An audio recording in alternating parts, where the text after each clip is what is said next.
Hello and welcome to this Scientific Principles video with electraining. In this video we're going to look at the generation of electromotive force. Another way of putting that is we're going to see how electricity is produced, how it's generated.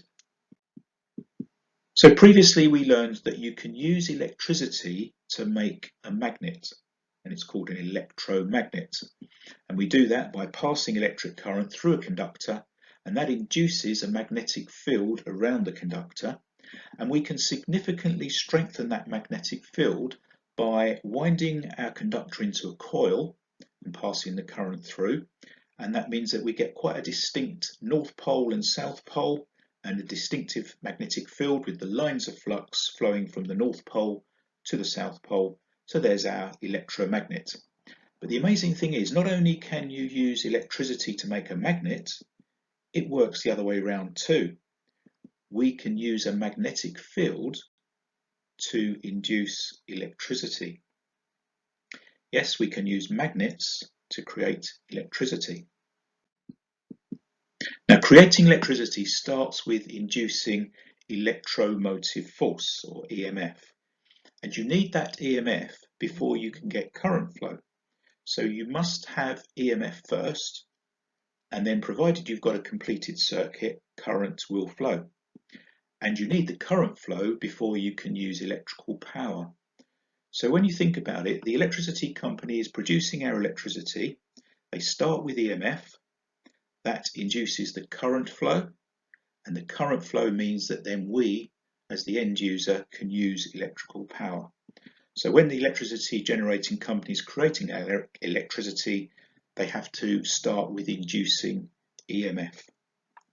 So we're going to ask the question, well, how do you induce an EMF?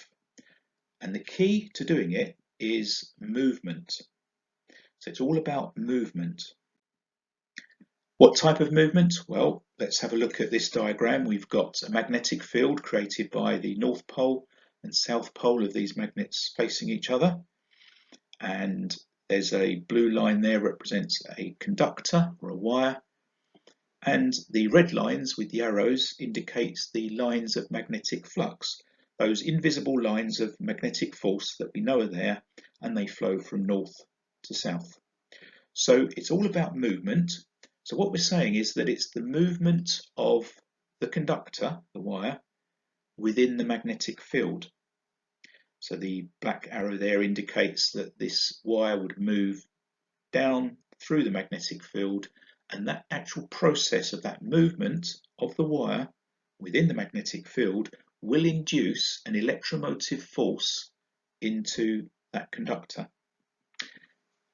But that also can be switched round, because you can have movement the other way. In other words, you can keep the wire in a stationary position, and you could move the magnets, and therefore you're moving the magnetic field through the conductor. So it's either movement of the conductor within a magnetic field, or it's the movement of the magnetic field through the conductor. It's all about relative movement. So either or even both can be moving. As long as they move through each other, then we've got relative movement, and that will induce electromotive force. Now the conductor must cut the lines of flux.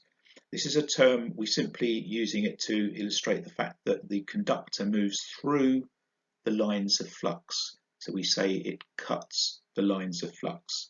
That's what induces electromotive force. Now this process has a name. It is called electromagnetic induction.